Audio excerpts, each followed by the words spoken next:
Dans un village côtier en Afrique de l'Est, une ancienne tradition impose que la fille du chef épouse un homme du même clan pour assurer l'héritage. Zuri, la fille du chef, est destinée à épouser Bakari, un jeune homme puissant et ambitieux. Pourtant, Zuri est amoureuse d'Amani, un pêcheur modeste, mais sage.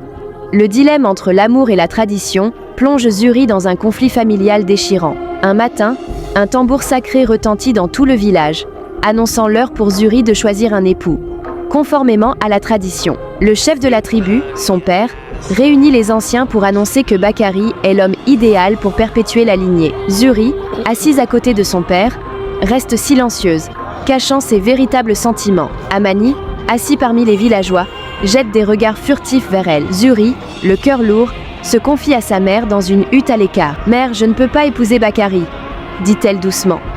Sa mère, qui connaît la tradition, est déchirée entre le respect des coutumes et le bonheur de sa fille. « Mais Zuri, le tambour a parlé. La tribu a besoin de cette union », répond sa mère. Zuri admet enfin qu'elle aime Amani, un homme que son père ne considérera jamais comme un prétendant digne. Zuri rassemble son courage et décide d'affronter son père.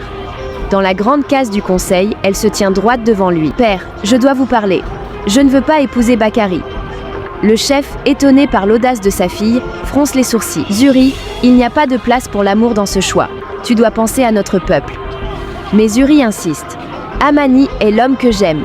Il est humble, mais il a un cœur pur. » Zuri, sous la pression des attentes familiales, prend une décision radicale. Pendant la nuit, elle rejoint Amani près de la mer. Ensemble, ils décident de fuir le village pour échapper aux contraintes des traditions. Alors qu'ils s'éloignent, ils sont surpris par un groupe de villageois, envoyé par Bakari, qui veut empêcher leur fuite. S'ensuit une confrontation tendue, où Zuri défend son amour devant tous. Alors que la situation semble perdue, un ancien sage du village, qui observe tout en silence, intervient.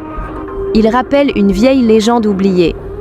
Le tambour du destin ne résonne pas seulement pour la puissance, mais pour la sincérité du cœur. Les villageois murmurent en entendant cette vérité ancestrale.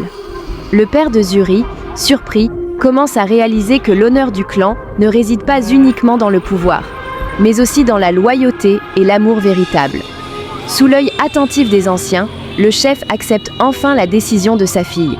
Amani et Zuri sont autorisés à rester ensemble, avec la bénédiction du village.